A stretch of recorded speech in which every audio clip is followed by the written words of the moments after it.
Tu sens un grondement venant d'en bas. Non, ce n'est pas ton ventre. C'est un son grave et inquiétant. Tu lèves les yeux et tu vois des lumières étranges suspendues au-dessus du sol. Elles ressemblent à des boules de lumière scintillantes qui planent haut dans le ciel. Ta gorge devient sèche et tu déglutis. C'est ce qu'on appelle des lumières de séisme. Ce phénomène est mal compris, mais des témoins affirment l'avoir observé sous différents aspects. Il peut se présenter sous la forme de boules lumineuses, d'éclairs en feuilles, de serpentins et d'une lueur constante dans le ciel. Peu après, un fort tremblement de terre se produit. Les scientifiques ne savent pas expliquer pourquoi ces lumières apparaissent, et d'ailleurs, elles n'apparaissent pas toujours. Certains pensent que c'est une réaction des gaz souterrains libérés dans l'atmosphère. Maintenant, un tremblement de terre commence à se produire. Mais, heureusement pour toi, il n'est pas aussi fort que tu t'y attendais. Le sol tremble, mais tu arrives quand même à garder ton équilibre. Le tremblement s'arrête aussi brusquement qu'il a commencé et tu rentres chez toi à pied. Sur le chemin du retour, tu vois un éclair et entends comme un claquement de fouet. La foudre a frappé un arbre isolé près de l'endroit où tu étais. L'arbre a pris feu et une colonne de flammes s'élève vers le ciel. Toujours pas de pluie. Et la colonne monte de plus en plus haut. As-tu entendu parler d'un phénomène appelé tornade de feu ? Il se produit lorsque le vent est pris dans un cercle près du sol à cause de la différence de pression de l'air. Ces mini-tornades sont généralement faciles à remarquer. De petits gravats, de la poussière, du sable et des feuilles s'élèvent dans les airs et commencent à voler en cercle rapide. Si une source de feu se trouve à proximité, l'entonnoir peut l'aspirer et l'attiser comme un soufflet. Les flammes s'enroulent, montent toujours plus haut et finissent par créer une tour flamboyante.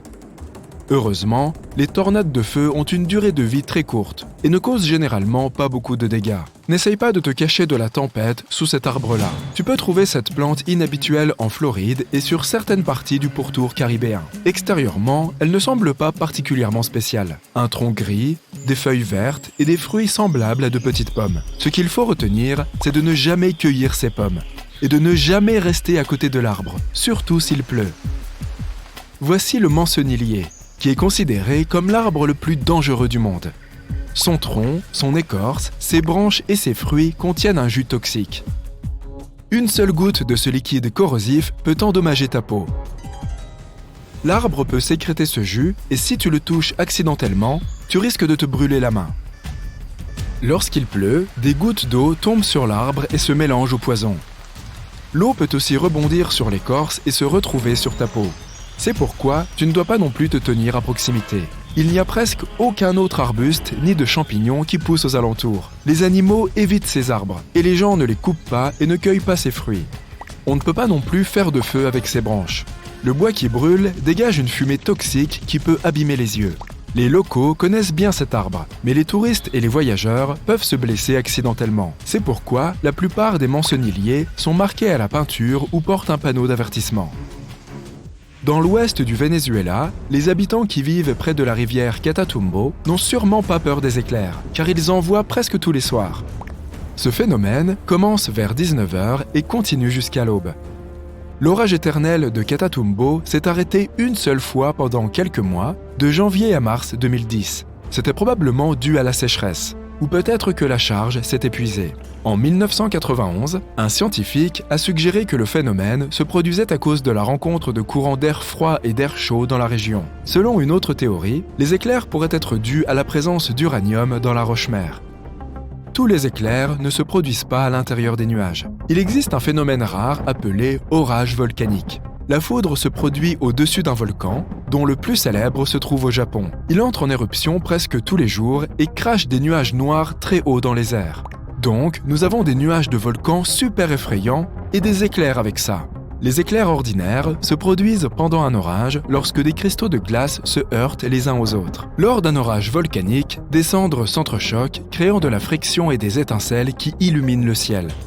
Dans l'endroit le plus chaud et l'un des plus secs de la Terre, le désert de Danakil en Afrique de l'Est, les températures dépassent souvent les 50 degrés Celsius.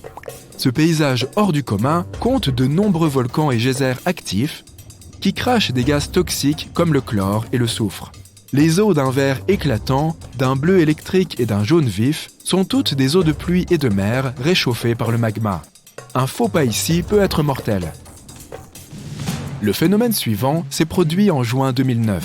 Les habitants de certaines régions du Japon ont quitté leur maison après une forte averse, pour découvrir des poissons, des grenouilles et des têtards partout. Les champs, les routes, les pelouses et les toits étaient jonchés de ces créatures aquatiques.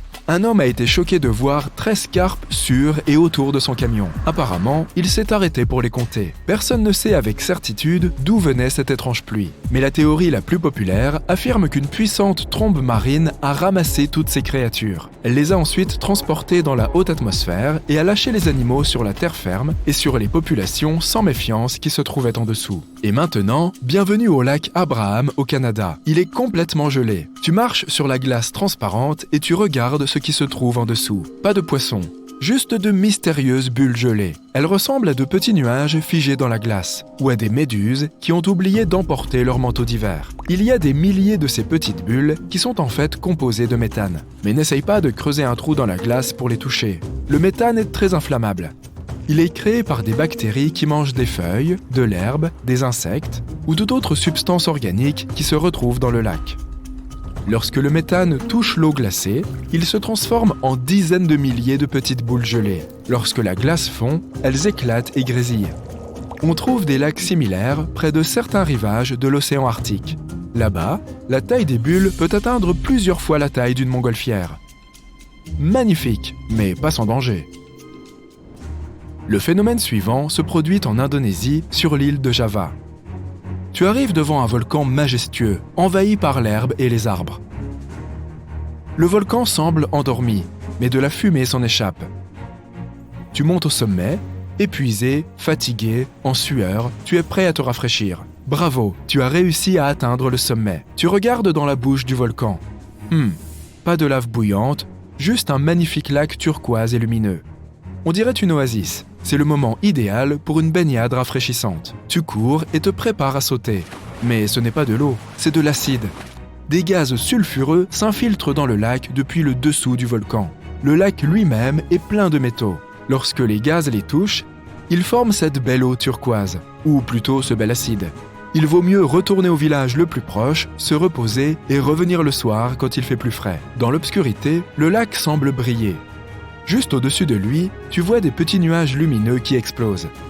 Des gaz sulfureux sortent du lac, se combinent à l'air et s'illuminent d'un bleu vif. Mais ne t'approche pas trop près. La mer prend une teinte rouge sinistre, et aucun être vivant ne peut y survivre.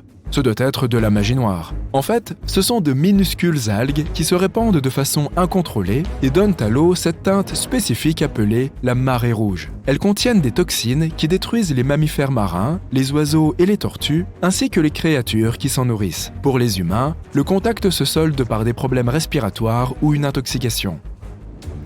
Parfois, d'énormes navires coulent en pleine mer sans raison apparente. En réalité, cela est souvent dû aux poches de bulles que les volcans sous-marins produisent même pendant qu'ils dorment. Ces usines à magma sont cachées sous 2600 mètres d'eau. Lorsqu'elles se réveillent, elles agissent comme des volcans terrestres et peuvent provoquer des tsunamis destructeurs. Cet arbre ressemble à une bouteille. Pas étonnant qu'on l'appelle l'arbre-bouteille. Il pousse en Namibie et attire de nombreux touristes. Mais ne t'approche pas trop près de lui, car c'est l'un des plus dangereux sur Terre. Un jus laiteux coule à l'intérieur du tronc. Il est hautement toxique pour le corps humain. Mais le bon côté des choses, c'est que ces arbres ont de belles feuilles roses et blanches avec un cœur rouge. En Australie occidentale, il y a un arbre qui était autrefois utilisé comme prison. Une cellule pour les criminels a longtemps existé à l'intérieur de l'arbre-prison Boab. Les gens y étaient généralement gardés temporairement, juste pour une nuit. Après cela, ils étaient emmenés vers leur destination finale. La prison a été construite il y a plus de 1500 ans et a été parfaitement conservée jusqu'à aujourd'hui. Les touristes qui visitent cet endroit peuvent jeter un coup d'œil à l'intérieur.